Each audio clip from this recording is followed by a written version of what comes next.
लोग कहाँ पहुँचे, पता नहीं कहाँ पहुँचे, लेकिन जहाँ भी पहुँचे बहुत अच्छा लग रहा है। और ये देख सकते हो मेरे सामने कौन है, मेरे सामने ब्रिज है और एक बड़ा सा ब्रिज और उसके ऊपर हम लोग, और ये जो पानी, यहाँ पानी पानी है।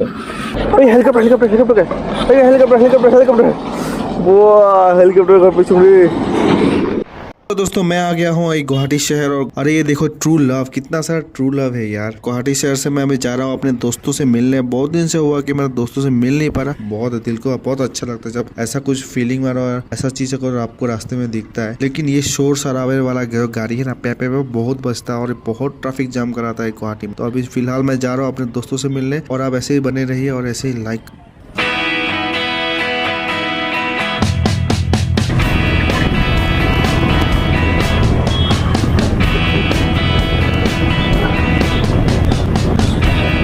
को ये बताना चाहता हूँ कि ये जो गेम है, ये गेम है मतलब एक यहाँ बोलेगा रन रन रन और हमको यहाँ दौड़ना पड़ेगा और एक नंबर बोलेगा 1 2 3, कोई भी रैंडमली एक नंबर सिलेक्ट करेंगे। जैसे 2 बोला तो 2 जन को एक साथ रहना पड़ेगा और जो अगर 3 बोला तो 3 जन। तो ये बहुत इंटरेस्टिंग गेम है। अगर आपने कभी खेला है तो कमेंट में बताना कि आप लोगों को कैसा लगता है। मैं तो खेल रहा हूँ, मैं तो स्टैमलिंग भी कर रहा हूँ यार। ओके चलते हैं जल्दी से गेम खेल के। ओके अभी नेक्स्ट पर है कि मुझे अभी जाना है अपने रिटर्न घर में।